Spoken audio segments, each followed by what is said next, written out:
Okay, ఒక మాజీ IPS police అధికారిగా విజిలెన్స్ ఎన్ఫోర్స్ నివేదికపై మీ కామెంట్ ఏంటి? విజిలెన్స్ ఎన్ఫోర్స్ నివేదికలు అనేవి కోడిగుడ్డు మీద ఈకలు వీకడం లాంటివండి సార్. నేను ఎందుకు చెప్తున్నా అంటే విజిలెన్స్ ఎన్ఫోర్స్ నివేదికలు నిజంగా విజిలెన్స్ ఎన్ఫోర్స్మెంట్ నివేదికలను మీరు క్రిమినల్ కేసులుగా వాటిగా వీటిగా చేసుకుంటూ పోతే డిపార్ట్మెంట్లో ఎవడు పని చేయడు సార్, పని చేయలేరు కూడా.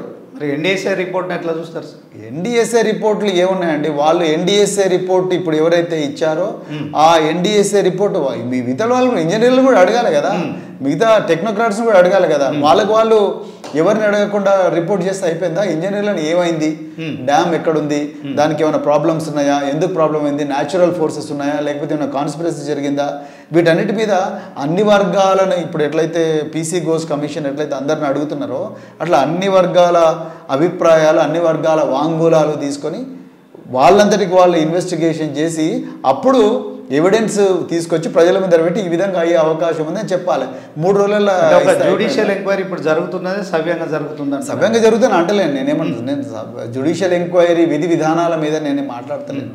నేనేమంటున్నా అంటే నేషనల్ డ్యామ్ సేఫ్టీ అది 2-3 రోజుల్లో 4-5 రోజుల్లోనే తీసుకొచ్చి అయిపోతుందా అండి? అంత పెద్ద 80,000 కోట్ల ప్రాజెక్టు, ప్రపంచంలోనే రికార్డు సృష్టించిన ప్రాజెక్టు. ఇలా మీరు గూగుల్లో కొట్టండి, గూగుల్లో కొడితే world's largest lift irrigation project అంటే కాళేశ్వరం అని వస్తుంది మీకు. మీరేమో కుట్ర జరిగింది అంటున్నారు. కేసీఆర్ ఏమో గతంలో 400 సంవత్సరాలు ఎప్పుడు రాని వరదలు వచ్చినాయి, 26 లక్షల క్యూసెక్ల నీరు పోవడం వల్ల ఒక పిల్లరు పగుళ్ళు వచ్చినాయని చెప్పి అంటే రకరకాల కారణాలు ఉండొచ్చు. నేను బలంగా నమ్మడం ఏంటంటే దీనికి రాజకీయ ప్రయోజనాలను ఆశించి ఎవరో ఇబ్బంది పెట్టారు. డ్యామ్లను కూల్చడం ఇష్టం ఉందా లేదా, కూల్చే కుట్ర జరుగుతున్నట్టు ఇలా ఉక్రెయిన్ రష్యా మధ్యలో జరుగుతున్న యుద్ధంలో ఎన్నో వాటర్ హైడ్రో ఎలక్ట్రిక్ ప్రాజెక్ట్స్ని కూల్చేసింది రష్యా.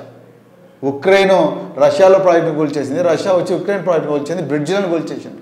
అట్లా ఎక్కడో సాబటేజ్ జరిగిండొచ్చు అన్న అనుభవం అయితే నాకుంది. లేకపోతే అంత పెద్ద ప్రాజెక్ట్ ఎక్కడేం కాదు, ఒక మైడిగడ్డలోనే ఎందుకు ఏమవుతుంది. ఒకప్పుడు మీరు కూడా కాళేశ్వరం స్కామ్ అని చెప్పి కూడా గతంలో ఆరోపణ.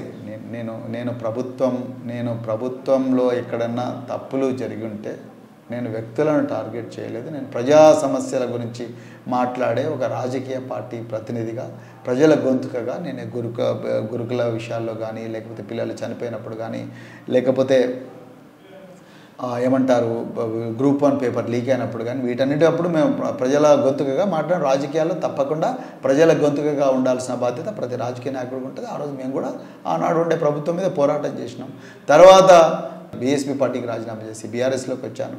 బీఆర్ఎస్లో బహుజనవాదం తెలంగాణ మీకు ఇంతకుముందే చెప్పాను. వచ్చిన తర్వాత నేను ఇక్కడ కూడా కాంగ్రెస్ ప్రభుత్వం చేస్తున్న దౌర్జన్యాల మీద, దోపిడీ మీద రోజు పోరాటం చేస్తూనే ఉన్నాను. ఓకే, కాళేశ్వరం ప్రాజెక్ట్ అనేది ఎత్తిపోతలు తెలంగాణకు అవసరమేనంటారా?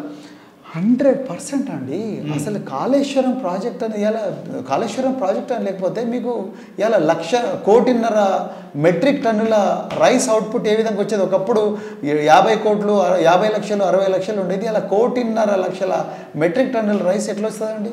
భూగర్భ జలాలు పూర్తిగా ఎట్లా నిండుతాయి మంచిగా? బోర్వెలలో వాటర్ ఎట్లా వస్తుంది?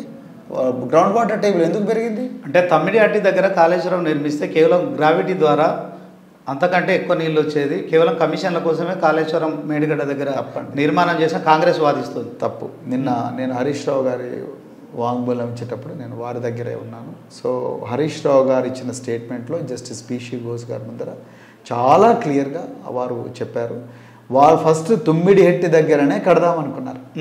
రైట్. కేసీఆర్ గారు హరీష్ రావు గారిని మిగతా ఆఫీసర్లందరినీ కూడా మహారాష్ట్రలో ఇరిగేషన్ శాఖ మంత్రి దగ్గరికి పోవడం, అదేవిధంగా కేసీఆర్ గారు జస్టిస్ మన చీఫ్ మినిస్టర్ ఫడ్నవీస్ గారిని కలవడం, ఇవన్నీ కూడా జరిగినప్పుడు మాకు తుమ్మిడిహెట్టి దగ్గర పర్మిషన్ ఇవ్వండి, 160 to 162 మీటర్స్ ఏదో హైట్ పెంచుదాము అని అంటే, లేదు మీకు అది వీలు కాదు, మాకు ఎన్వైరన్మెంటల్ క్లియరెన్స్ రాదు, మేము 8 సంవత్సరాల నుంచి మీ సోకాల్డ్ ప్రాణహిత చేవలకు వ్యతిరేకంగా మేము పోరాడుతున్నాం, మేము we're not going to give any permission అని చెప్పడమే కాకుండా మీరు ఎక్కువగా 162 టీఎంసీ అని ఊహించుకుంటున్నారు, అందులో 63 టీఎంసీ మాకే చెందుతుంది అని చెప్పి మహారాష్ట్ర వాళ్ళు అన్నందుకు మీరు అడిషనల్గా కెపాసిటీ పెంచుకోవాల్సిందే తప్ప మీరు ఇక్కడ 150 డ్యామ్ హైట్ పెంచితే మాత్రం మేము ఒప్పుకునేది లేదని మహారాష్ట్ర వాళ్ళు కరాఖండిగా చెప్పినందువల్లనే మళ్ళీ సర్వేలు చేయించి మళ్ళీ కమిటీలు వేసి చివరికి మేడిగడ్డ అయితే మనకు ప్రాణహిత ప్లస్ గోదావరి కలిసిన తర్వాత మేడిగడ్డ వస్తుంది కాబట్టి మనకు వాటర్ అవైలబిలిటీ ఎక్కువ ఉంటుంది, సబ్మర్జెన్స్ తక్కువగా ఉంటుంది. ఇంకా ఎక్కువగా టీఎంసీలు మనకు వచ్చిన 943 953 టీఎంసీ కేటాయింపులు ఏవైతే ఉన్నాయో ఆ కేటాయింపులు మ్యాక్సిమం మనం తీసుకోవచ్చు అని చెప్పి ఆ రోజు మేము ఇంజనీర్లు ఇచ్చిన నిర్ణయం మేరకే మేము ఈ నిర్ణయం తీసుకున్నామని చెప్పేసి నేను చక్కగా మాజీ ఇరిగేషన్ శాఖ మినిస్టర్ హరీష్ రావు గారు చెప్పారు సార్. సో దీంట్లో తెలియనోళ్ళు వీళ్ళకి ఏం అవగాహన లేని వాళ్ళు ఈరోజు ఈ మాటలు మాట్లాడుతున్నారు అనేది నాకు క్లియర్గా అర్థమైంది. జస్టిస్ పీసీ గోర్ గారి ముందు కూడా అదే విషయం చెప్పడం జరిగింది.